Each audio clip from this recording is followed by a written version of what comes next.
नमस्कार, NB news देख रहे हैं आप। मैं हूं आपके साथ काजल ठाकुर और मैं हूं आपके साथ पल्लवी राजपूत और हमारे खास कार्यक्रम खबर दोपहर में आप सभी का स्वागत है। चलिए शुरुआत कर लेते हैं खबरों की। राजद्रोह की आईपीसी की 124(a) की चुनौती देने की नई याचिका के मामले में सुप्रीम कोर्ट ने केंद्र से बड़ा सवाल किया है।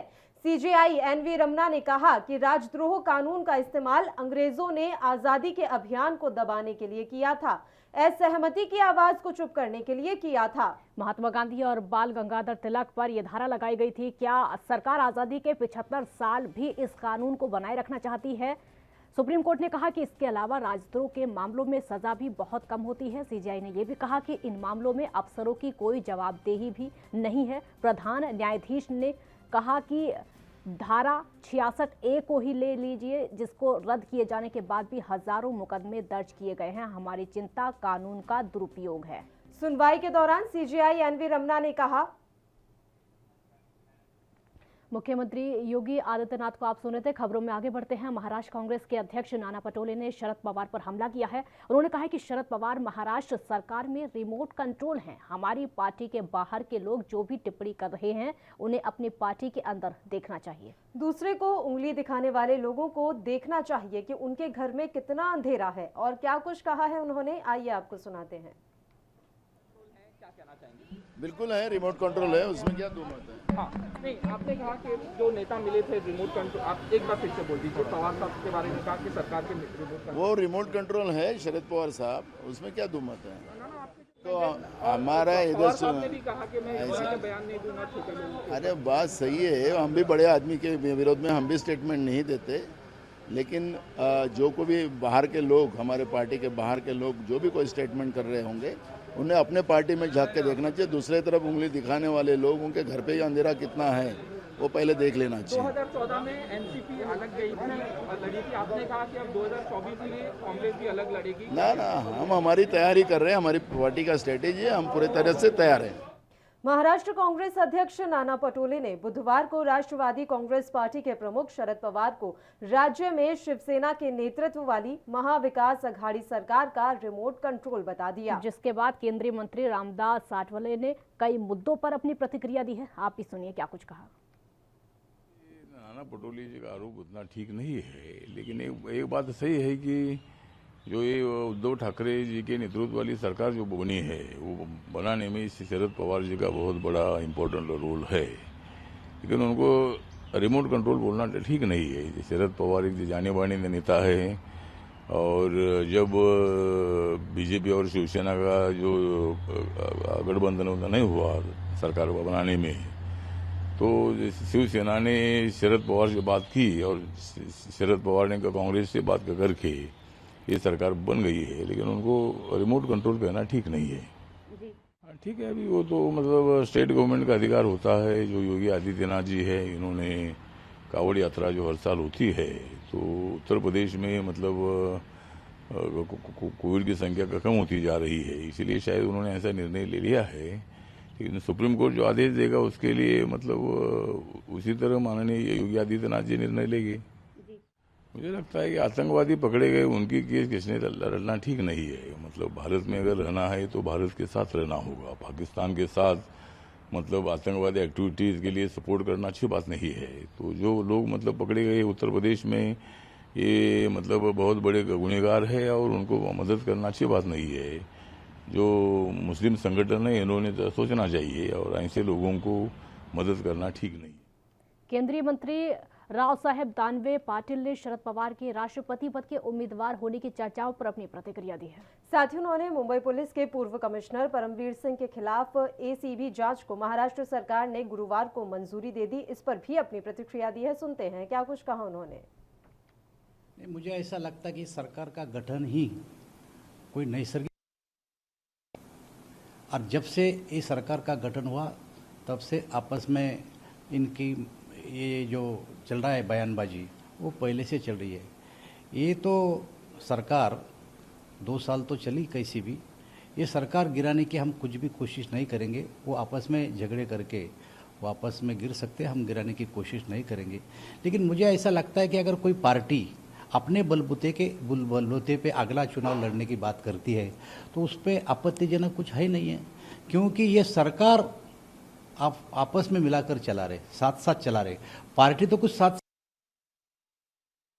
पार्टी है, और आज तक इस देश में जो भी अलायंस हुए वो हर एक अलायंस ने अपने अपनी पार्टी बढ़ाने का काम किया है। सरकार साथ साथ चला रहे, लेकिन पार्टी साथ साथ नहीं चला रहे।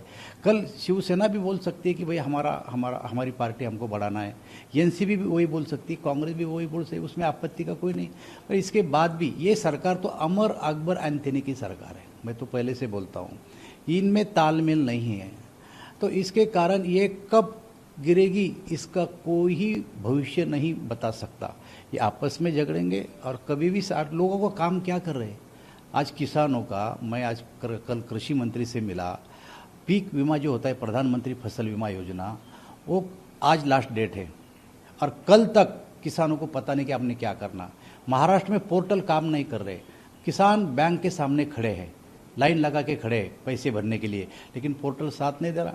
मैं कल कृषि मंत्री जी से मिला और उनको बोला कि भाई महाराष्ट्र में हमें डेट बढ़ा के दो, तो उन्होंने तुरंत मेरे सामने कृषि मंत्री ने हमारे सेक्रेटरी जो है भुटाला जी, उनको लेटर दिया और बोला कि अगर महाराष्ट्र सरकार से ये प्रस्ताव आया होगा तो ये प्रस्ताव को मान्यता दो, 15 दिन के लिए एक्सटेंड करो। लेकिन कल तक कोई पता नहीं था, मैं आज देखूंगा, अगर आया होगा तो हम उसको हमारे मंत्री जी उसको एक्सटेंशन देंगे। लेकिन कोई काम किसानों का हो या कोई काम ये सरकार नहीं कर रही है, ये आपस में एक दूसरे को एडजस्ट करने में लगे हुए। अमर अकबर एंथनी तीनों मिला के इस राज्य का भला नहीं कर सकते, लोगों के भी ध्यान में आया। ऐसा लगता है कि कानून अपना काम करेगा। एसीबी से किसी की अगर शिकायत हो तो शिकायत पे उस शिकायत की चौकसी करना ये अपने पुलिस का काम होता है, और मुझे ऐसा लगता है कि इस पे किसी की आपत्ति होने का कोई कारण भी नहीं। प्रधानमंत्री नरेंद्र मोदी आज वाराणसी के दौरे पर हैं। सुबह 10:30 बजे वह बाबतपुर एयरपोर्ट पर पहुंचे। यहां से सीधा बीएचयू में कार्यक्रम स्थल पर प्रधानमंत्री नरेंद्र मोदी पहुंचे। पीएम मोदी ने बटन दबाकर यहां 1475 करोड़ से ज्यादा की सौगात लोगों को दी। इस मामले पर आप विधायक सौरभ भारद्वाज ने प्रतिक्रिया दी है। साथ ही उत्तर प्रदेश में कांवड़ यात्रा की इजाजत देने के मामले में सुप्रीम कोर्ट द्वारा स्वतः संज्ञान लेने पर सौरभ भारद्वाज ने क्या कुछ कहा, आपको सुनवाते हैं। जिस तरीके की खबरें उत्तर प्रदेश से कोरोना की दूसरी लहर में आई हैं, वहाँ पे बड़ी भयावह स्थिति हुई है, और ये सुनने में ज़रूर आता रहता है कि वहाँ के मुख्यमंत्री कई हज़ार करोड़ के प्रोजेक्ट्स का उद्घाटन लगभग हर 6 महीने में करते हैं। प्रधानमंत्री जी भी जाके वहाँ पे उद्घाटन करते हैं। पूरी दिल्ली के अंदर जितने भी बस स्टैंड हैं हमारे, सब पे उत्तर प्रदेश स्मार्ट सिटी बन गया है, उसके विज्ञापन लगे हुए हैं। और अगर आप जाके देखें, उत्तर प्रदेश के अंदर हालत बहुत ख़राब है। प्रधानमंत्री इतनी भी कोशिश करें, उत्तर प्रदेश के मुख्यमंत्री की छवि जो इन पिछले 4-4.5 सालों के कार्यकाल में ख़राब हुई है, वो इससे नहीं बनेगी। प्रधानमंत्री भाजपा के सबसे बड़े कैंपेनर के रूप में वहाँ ज़रूर जाएंगे, मगर मुझे नहीं लगता कि उत्तर प्रदेश के लोग अब योगी जी को वहाँ पे दूसरा मौका देंगे। देखिए, मेरा ये मानना है, कोई भी यात्रा हो और कोई भी धार्मिक काम हो, प्रोग्राम हो, कार्यक्रम हो, किसी भी धर्म का हो, हिंदुओं का हो, मुसलमानों का हो, सिखों का हो, ईसाइयों का हो, इसकी जो डिसीजन मेकिंग है वो एक्सपर्ट्स को लेनी चाहिए। क्योंकि कोई भगवान, कोई अल्लाह ये नहीं कहेंगे कि आप कोई ऐसा कार्यक्रम करें जिसके अंदर निर्दोष लोगों की जान जाए। जो लोग उस कार्यक्रम में जाते हैं, सिर्फ उन्हीं की नहीं, और लोगों की भी जान को खतरा है, क्योंकि वो अपने राज्यों में वापस जाते हैं और संक्रमण फैलाते हैं। तो मेरा मानना यह है कि एक एक्सपर्ट कमेटी हो, एक एक्सपर्ट ग्रुप हो, एक्सपर्ट्स का ग्रुप हो जो इस तरीके के डिसीजंस को ले। देखिए, मैं ये मानता हूँ कि कोई भी प्लेटफॉर्म हो, उसके अंदर गड़बड़ियाँ हो सकती हैं, मगर जिस तरह से सोशल मीडिया। बुलेटिन में खबरों का सिलसिला लगातार यूं ही जारी रहेगा। रुकते हैं यहाँ एक छोटे से ब्रेक के लिए।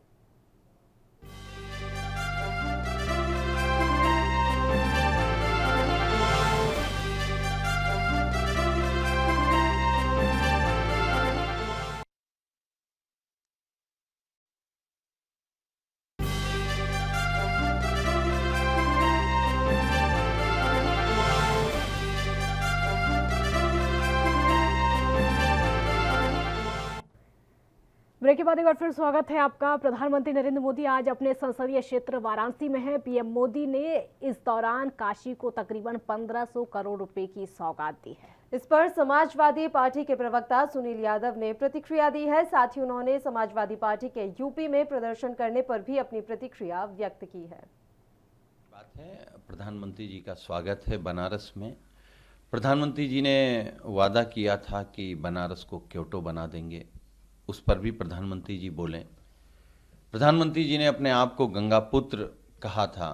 गंगा मैया के क्या हाल हैं, गंगा का किनारा कैसा है, गंगा के तटों पर किस तरीके से कोरोना काल में लाशें दफनाई गईं, फिर उनका कफन नोचा गया, उस पर भी प्रधानमंत्री जी बात करेंगे। प्रधानमंत्री जी कितना उद्योग बनारस में लेके आए हैं, बनारस के नौजवानों को कितना रोजगार मिला है, बनारस की बहन बेटियां कितना अपने आप को सुरक्षित महसूस कर रही हैं, इस पर भी अगर प्रधानमंत्री जी बात करेंगे तो अच्छा लगेगा हम लोगों को।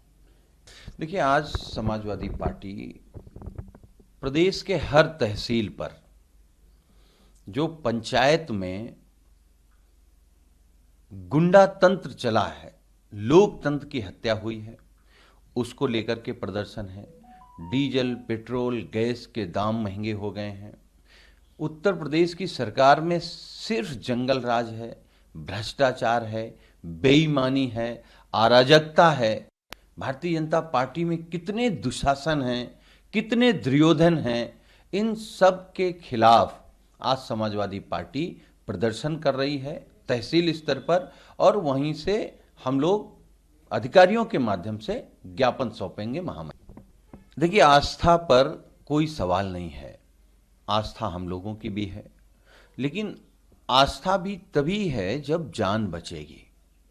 जब कोरोना से पूरी दुनिया लड़ रही हो, हम लोगों ने पहली लहर और दूसरी लहर में कोरोना का तांडव देखा है, सरकार किस तरीके से फेल होती है वो देखा है, बिना ऑक्सीजन के लोगों को मरते देखा है, तड़पते देखा है, बिना दवा, बिना अस्पताल, बिना बेड के लोगों को मरते देखा है। मुझे लगता है जो उत्तर प्रदेश ने देखा है वो दुनिया के किसी भी कोने में नहीं देखा गया होगा। फिर भी जब माननीय सुप्रीम कोर्ट भी संज्ञान ले रहा है, दूसरी सरकारें प्रतिबंध लगाए हैं, मुझे लगता है जान बचाने के लिए यूपी सरकार को भी राजनीति नहीं करनी चाहिए आस्था पर। ट्विटर से अगर सवाल हुए होंगे तो सरकार के खिलाफ ही हुए होंगे। लोगों ने जानना चाहा होगा कि महंगाई क्यों है, अराजकता क्यों है, आप झूठ क्यों बोलते हैं। तो अगर ट्विटर का इस्तेमाल सबसे ज़्यादा भारत कर रहा है तो मुझे लगता है ये अच्छी बात है, लेकिन जो सवाल हुए हैं ट्विटर पर उनके उत्तर प्रदेश के देवबंद में जमीयत उलेमा ए हिंद ने लखनऊ से गिरफ्तार किए गए अलकायदा के 2 आतंकियों का केस लड़ने का ऐलान किया है। जानकारी के अनुसार जमीयत उलमा ए हिंद ने गिरफ्तार किए गए दोनों आतंकियों के दिल्ली में रह रहे परिवारों से संपर्क साधा है और इस मामले पर यूपी सरकार में अल्पसंख्यक कल्याण मंत्री मोहसिन रजा ने अपनी प्रतिक्रिया दी है। देखिए, बहुत दुर्भाग्यपूर्ण है ऐसे समय पर जब देश की सुरक्षा एजेंसियां और प्रदेश की सुरक्षा एजेंसियां आतंकी नापाक साजिशों को नाकाम कर रही हों, और ऐसे समय पर जमीयतुल उलमाए हिंद के मौलाना का बयान आना कि हम उनकी पैरोकारी करेंगे, हम उनकी पैरवी में खड़े होंगे, तो ये आतंकियों की पैरोकारी में खड़ा होना, देश की सुरक्षा से खिलवाड़ करना, ये इनकी आदत सी बन गई है। इससे पहले आपने देखा होगा कि सिमी थी, उसमें भी आतंकी गतिविधियों में शामिल लोग पाए गए थे, उसको संस्था को बैन किया गया।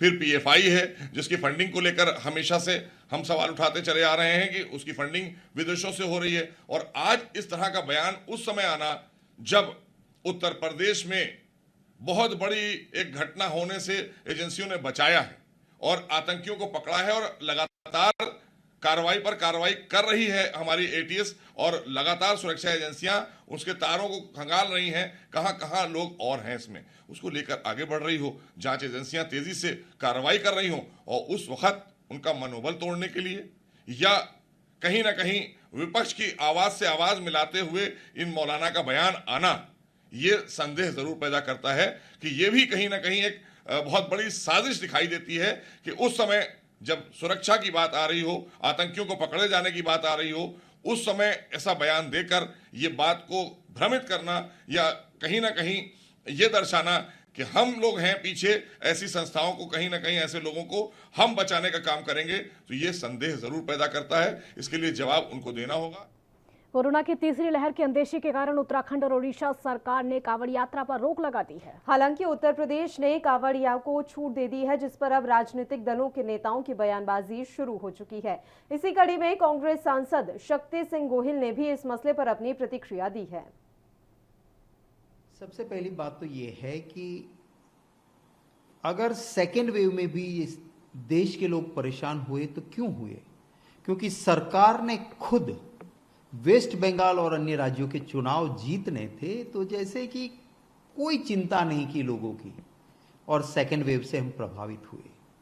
अब एक्सपर्ट्स कह रहे हैं कि थर्ड वेव की संभावना है, तो लोगों के ऊपर ठीकरा फोड़ने की बजाय सरकार को खुद देशवासियों के लिए चिंतित होने की जरूरत है। अगर एक्सपर्ट्स कह रहे हैं कि थर्ड वेव की संभावना है, तो उस वक्त आप चुनावी राजनीति को साइड में रख के देश के लोगों की चिंता करनी चाहिए। अब क्योंकि वेस्ट बंगाल का चुनाव जीतना था, उस वक्त कुछ और किया था।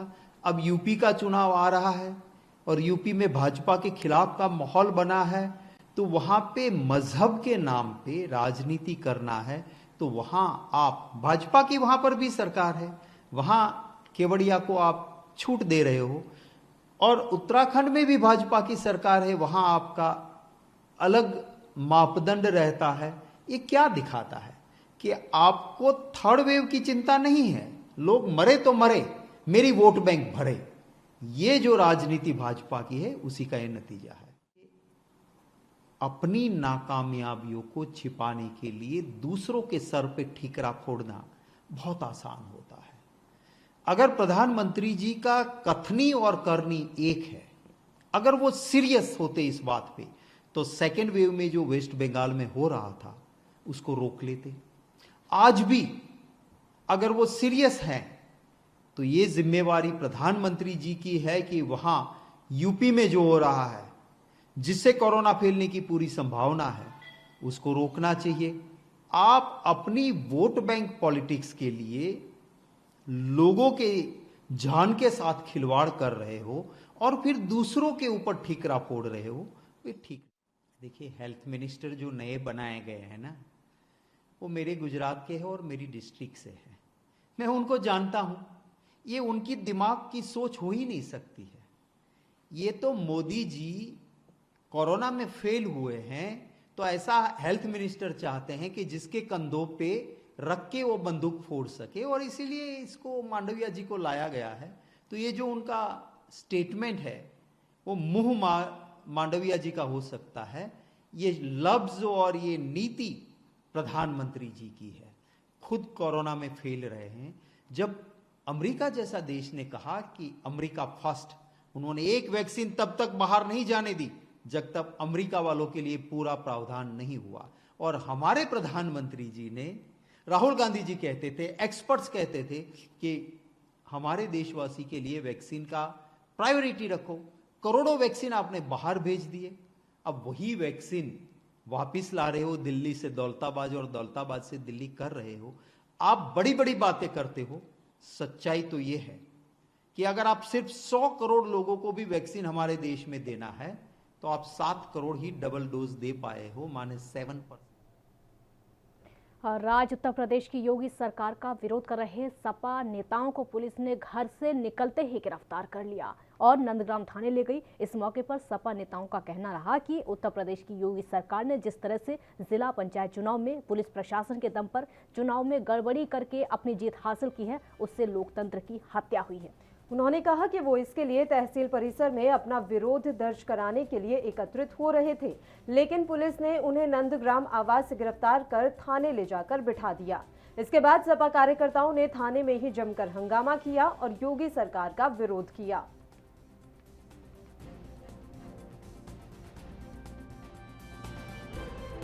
बैठे हुए हैं हम लोग बैठे नहीं हैं थाने के अंदर। ये योगी बाबा की जो उत्तर प्रदेश सरकार की जो मंशा है, वो आज स्पष्ट रूप से स्पष्ट हुई है कि जिला पंचायत चुनाव के अंदर जिस प्रकार से जिला पंचायत सदस्यों को पुलिस ने उठाकर अपहरण कर जो भारतीय जनता पार्टी के निर्विरोध अध्यक्ष बनाए, उसके विरोध में आज हमारा राष्ट्रीय अध्यक्ष जी के निर्देश अनुसार तहसील जनपद स्तरों पर धरना प्रदर्शन था। हम लोग बड़े ही शांतिपूर्वक तरीके से अपने समर्थकों के साथ, पार्टी के वरिष्ठ नेता भाई नरेश बत्रा जी के साथ अपने आवाज़ से धरना प्रदर्शन के लिए रवानगी कर रहे थे। तभी क्षेत्रीय अधिकारियों ने मौके पर पहले नज़रबंद की प्रक्रिया बनाई, फिर हम लोगों को थाने में लिया। ये स्पष्ट करती है कि जब जब योगी डरेगा पुलिस को आगे करेगा, और इससे स्पष्ट हो जाता है कि जिस प्रकार से समाजवादी पार्टी के कार्यकर्ताओं को पुलिस उठाकर गिरफ्तार कर रही है, यह संवैधानिक रूप से उनके मौलिक अधिकारों का हनन है। विपक्ष जनता की आवाज़ सदन तक पहुँचाने का कार्य करता है। अगर हम लोग सड़कों पर नहीं आएंगे, हम अपनी आवाज़, पब्लिक की आवाज़ आप तक नहीं पहुँचाएंगे, तो सरकार किस तरीके से अपना कार्य कर रही है उसको कैसे। खबर दोपहर में एक ब्रेक का वक्त हो गया, जल्द हाजिर होंगे।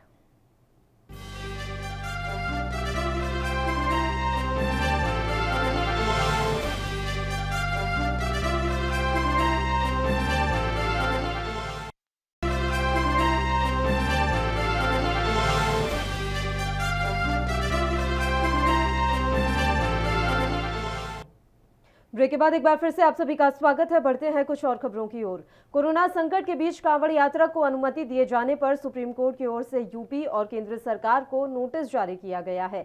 शीर्ष अदालत ने सरकारों को नोटिस जारी कर कांवड़ यात्रा को परमिशन दिए जाने को लेकर जवाब मांगा है, जिस पर बीजेपी के राष्ट्रीय सचिव और सांसद विनोद सोनकर ने अपनी प्रतिक्रिया दी है। आप भी सुनिए।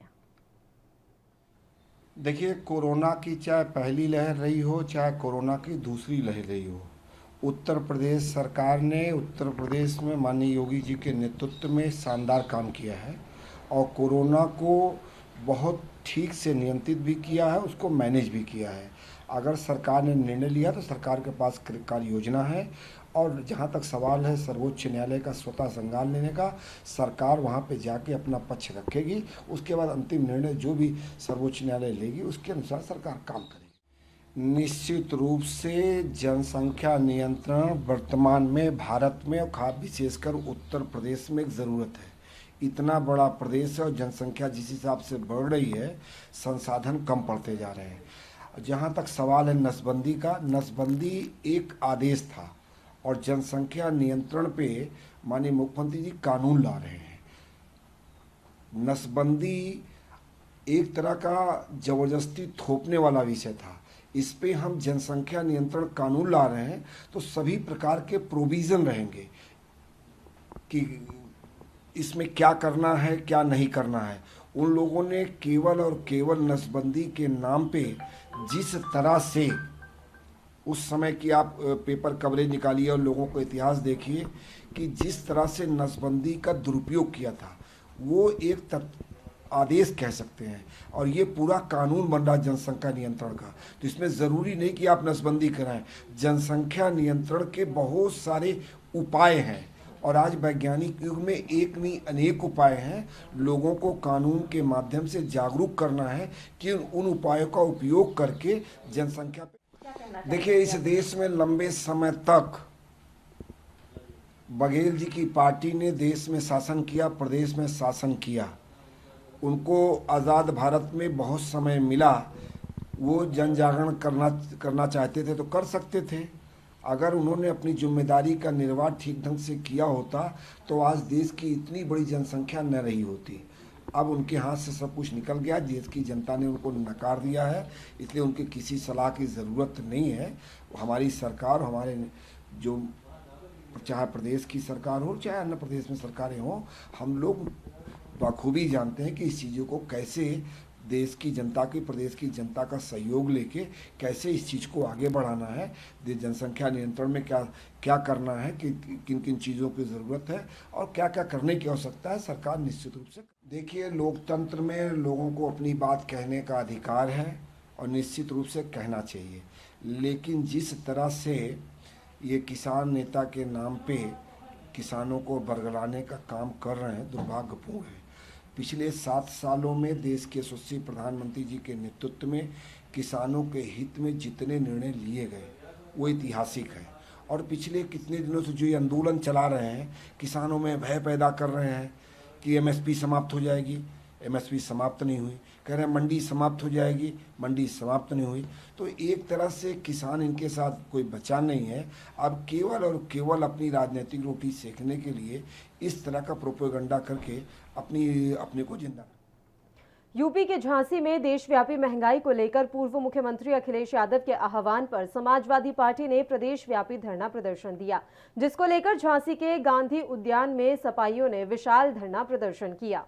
इस दौरान सपा नेताओं ने पार्क में पहुंचकर अपने उद्बोधन में सरकार पर जमकर हमला बोला और वहीं परिस्थितियों की गंभीरता को देखते हुए मौके पर भारी पुलिस बल मौजूद रहा।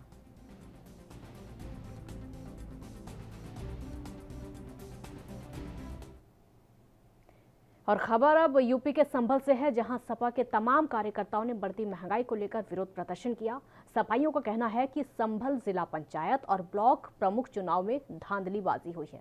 आरोप है कि भाजपा सरकार ने दबंगई के बल पर जिला पंचायत और क्षेत्र पंचायत सदस्यों को डरा धमकाकर जबरन वोट डलवाने का काम किया। इसके अलावा बढ़ती महंगाई, बेरोजगारी, बिगड़ती कानून व्यवस्था को लेकर सपा के कार्यकर्ताओं ने विरोध प्रदर्शन किया और कहा कि आने वाले विधानसभा चुनावों में बीजेपी का सफाया कर देंगे।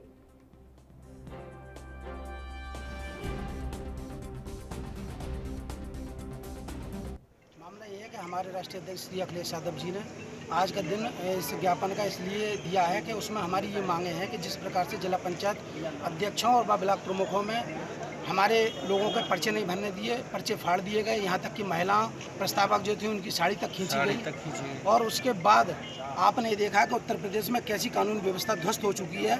आपने देखा कि एसपी को चाटा मारा जाता है और बम से हमले किए जाते हैं। उसके बाद अगर आप किसानों की बात करें तो मरने को तैयार है, किसी की आय दुगनी नहीं हुई है। और बिजली, खाद, बीज महंगे हैं, सब कृषि उपकरण जितने महंगे हैं उसको लेकर हमने ये मांग रखी है कि उपकरण सभी सस्ते किए जाए, किसानों को सस्ती बिजली दी जाए, कानून व्यवस्था बहाल करी जाए और आजम खान जी के पर जो फर्जी मुकदमे लगाए गए उनके परिवार को उनकी सुरक्षा देकर उनका इलाज बढ़िया तरीके से कराया जाए।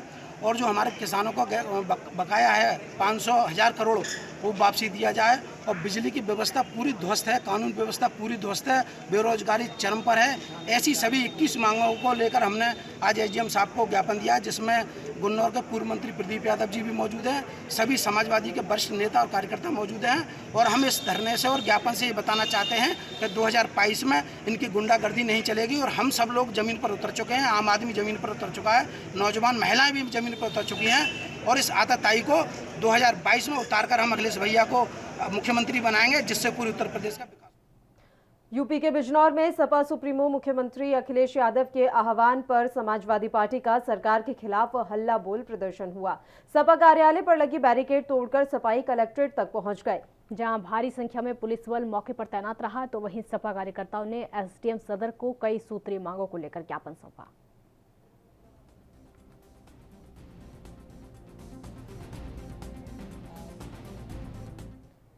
बस्ती के हरैया तहसील में सपा कार्यकर्ताओं ने कई मांगों को लेकर जोरदार प्रदर्शन किया। साथ ही तहसील मुख्यालय पर एसडीएम को राज्यपाल को संबोधित ज्ञापन सौंपा। पूर्व मंत्री रामप्रसाद चौधरी, सपा नेता अशोक सिंह सिद्धार्थ, योगेश पांडे के नेतृत्व में बढ़ती महंगाई, कानून व्यवस्था और रोजगार समेत 16 सूत्रीय मांगों को लेकर ज्ञापन सौंपा गया।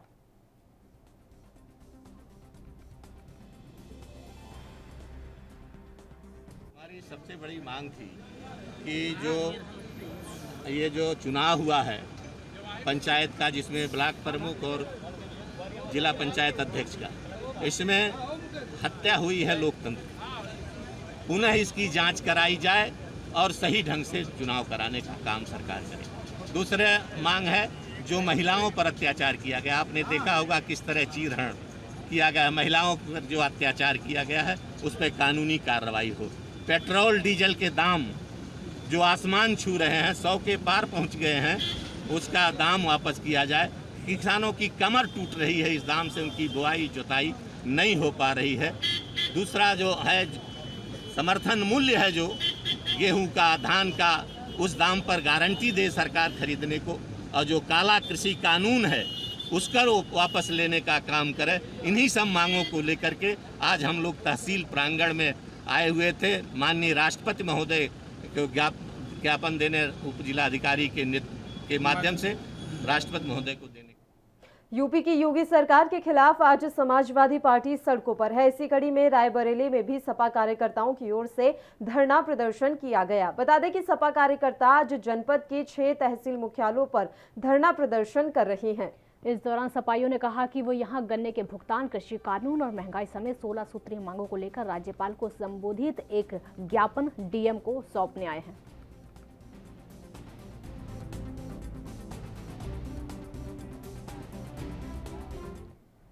देश भर में लगातार बढ़ रही महंगाई से जहां आम जनता काफी त्रस्त हो चुकी है, वहीं समाजवादी पार्टी इस अवसर को छोड़ना नहीं चाहती है। विधानसभा चुनाव नजदीक आते ही सपा ने अब बीजेपी के खिलाफ मोर्चा खोल दिया है।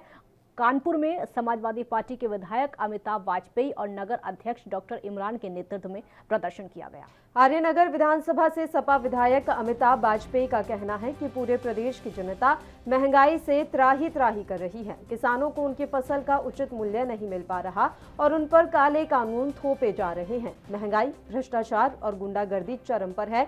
नौजवानों को रोजगार नहीं मिल रहा है। इन सब चीजों को लेकर पूरे उत्तर प्रदेश में समाजवादी पार्टी सड़कों पर उतरकर आज प्रदर्शन कर रही है।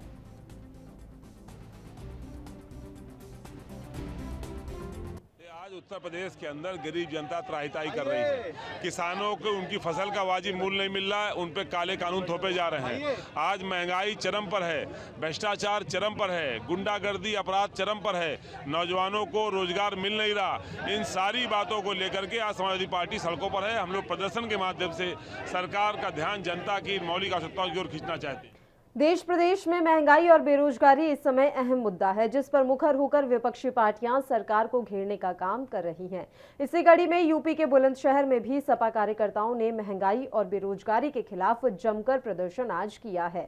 सपा कार्यकर्ता हाथ में महंगाई और बेरोजगारी की तख्तियां लेकर कलेक्ट्रेट गेट के बाहर धरने पर बैठे और सरकार के खिलाफ जमकर नारेबाजी की, हंगामा किया। इस दौरान किसी प्रकार की कोई अप्रिय घटना ना हो, इसके लिए सपाइयों पर ड्रोन से निगरानी रखी जा रही है। पुलिस बल मौके पर तैनात है।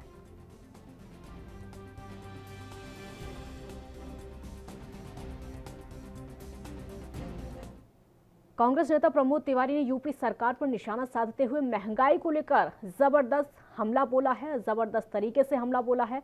आपको भी सुनवाते हैं क्या कुछ कहा है।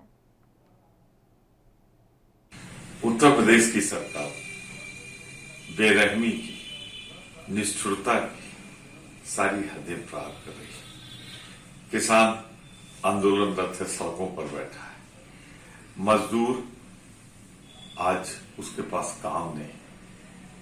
सरकारी कर्मचारी आज भयंकर कष्ट में जी रहे हैं। तमाम शिक्षक हमारे वो चाहते हैं कि उनकी सेवाएं विनियमित की जाए, उसे होना भी चाहिए विनियमित। पर ये अपनी जगह इसे तत्काल सरकार पूरा करे, पर लगता है इस सरकार को दूधमुहे बच्चों पर, दूध पीने वाले बच्चों पर भी रहम नहीं। अभी कुछ दिन पहले दाम बढ़ाया गया, फिर बढ़ाया गया, आज 2 रुपए और बढ़ा दिया गया। 57 रुपए पर लीटर हो गया है। सरकार की संरक्षण में, देखरेख में चलने वाली पराग जैसी एजेंसियों का, या दूसरी जो एजेंसियां हैं जो दूध देती, यानी अब दूधमुहा बच्चा जो दूध पीता है उस पर भी ये सरकार जुल्म ढाने को तैयार है। मत करो, ऊपर वाला सब देख रहा। गलवान घाटी, लद्दाख के कई क्षेत्रों में चीन ने बलपूर्वक हमारी हजारों किलोमीटर भूमि पर असंवैधानिक और हमारे सम्मान और स्वाभिमान को चोट पहुंचाने वाली कायराना हरकत से कब्जा कर रखा है। हमारे 20 जवानों की पीट पीट कर निर्मम हत्या की गई। गलवान घाटी सहित भारत के भूभाग पर जब राहुल गांधी के नेतृत्व में कांग्रेस सहित सभी विरोधियों ने सवाल उठाया कि सरकार रक्षा सलाहकार समिति में चर्चा करें। अरे संसद में, और संसद का ही प्रतिरूप होता है, एक्सटेंशन होता है सलाहकार समितियां। जो सदन बनाता है, लोकसभा ही बनाता है, अगर वहां ये सवाल नहीं उठाया जाएगा तो क्या किसी चौराहे पे उठाया जाएगा? क्या बाजार में इस सवाल का जवाब हम मांगेंगे? ये अधिकार है भारत के सांसदों का कि वो पूछे सरकार से कि आदतन आज क्या स्थिति है, जो जमीन हमारी कब्जा हुई थी, जिस पर वार्ता चल रही थी, उस पर बात करने के लिए तैयार नहीं है मोदी सरकार। और इसीलिए राहुल गांधी के नेतृत्व में सलाहकार समिति से वॉकआउट। और इसी के साथ खबर दोपहर में फिलहाल के लिए इतना ही। हमें दीजिए इजाजत। नमस्कार।